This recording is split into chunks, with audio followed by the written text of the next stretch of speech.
If you haven't already seen our videos about pets and armor, then they're in the description and as an end card for you to watch when you're done watching this video. But, you're not done watching this video, so don't watch them yet. Okay, you're still here? Okay, good. As usual, this video is broken into chapters for you to find what you need easier, and I won't waste your time with a long intro, so please subscribe.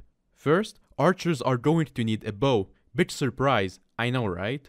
The two bows you can get right now are the Mosquito Bow and the Runan's Bow, and maybe a Magma Bow if you're on a budget. The Machine Gun Bow is a good dungeons drop bow that you might find yourself using if you get lucky with the stats and upgrade it a little bit, so I wouldn't recommend splashing out money on the Mosquito Bow. The damage difference isn't that big anyway. Midas Sword is the best if you don't have a legendary Ender Dragon, and if you do, then use an aspect of the dragons. It might also be nice to carry around a weird tuba to boost your speed and damage for yourself and your team, as you won't be using mana a lot. It also can't hurt to carry a Reaper Falchion for zombies. Healers have quite a few things they could be using, although their main item will be the Overflux Orb, as it will heal everyone else much more effectively than they can.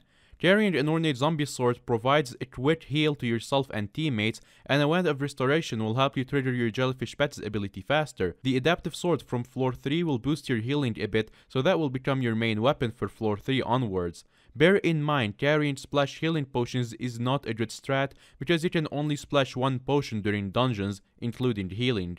Mages probably have the most options of all. For starters, the Pigman Sword, Aspect of the Dragons, Voodoo Doll, and Inkwand all provide solid mage weapons to be using at all times. The Frozen Size is nothing short of completely overpowered, and the Yeti Sword is very good in the right dungeons room with a high roof. From dungeons, you can get yourself a Bonzo Staff, which is ridiculously overpowered and will replace everything in the current game.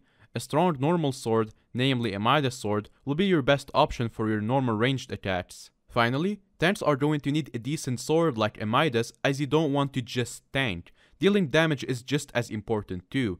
You're also going to want Jingle Bells to draw enemy aggro away from your teammates and onto yourself. An Ornate Zombie Sword for emergency backup healing is worth carrying around too, but you shouldn't rely on it too much. If you want to try hard, a Wand of Restoration will give you a constant 40 HP per second healing, and a Pigman Sword can boost your defense when needed.